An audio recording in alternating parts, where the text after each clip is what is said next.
Christie may not appear on Republican primary ballot in Maine. Former New Jersey Governor Christie is in danger of not appearing on Maine's primary ballot after he fell short of the minimum 2,000 signatures needed from Maine voters to qualify for the state's Republican presidential primary, state officials said Friday.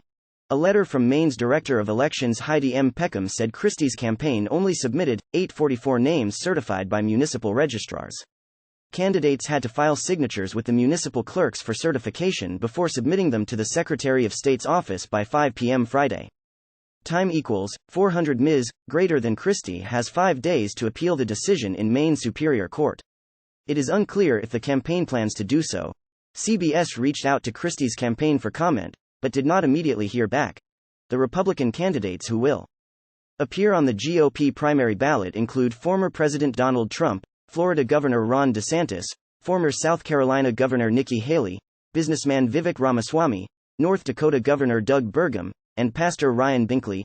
On the Democratic side, Representative Dean Phillips of Minnesota, who launched his campaign in late October, and President Biden will be on their party's primary ballot.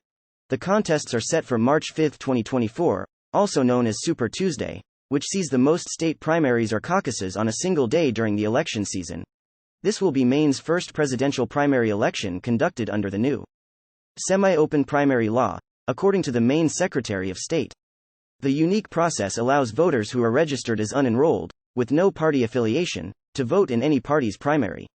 If a voter enrolled as a Democrat, Republican, Libertarian or Green Independent wants to vote in another party's primary, they have to leave their current party 15 days before joining a new party and casting a ballot. Those unenrolled voters make up a significant portion of Maine's total registered voters.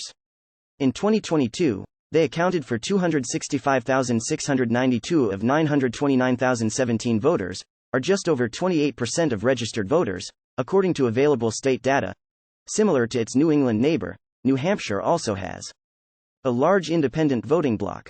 Christie has centered his campaign on trying to win in the Granite State, and has made the case that performing well in New Hampshire is his path to the nomination. With low favorability ratings among Republicans, his strategy has been about appealing to independents in the first-in-the-nation primary state. Time equals 400 Ms. greater than the strategy also goes beyond New Hampshire.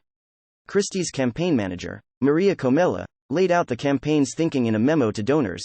After the field has narrowed naturally, and Christie has established himself as the clear alternative to Trump, there are several state primaries where independents can participate.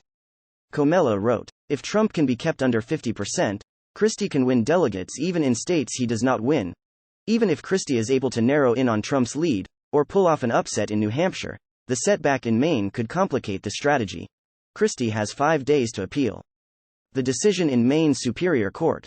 It is unclear if the campaign plans to do so. CBS reached out to Christie's campaign for comment, but did not immediately hear back.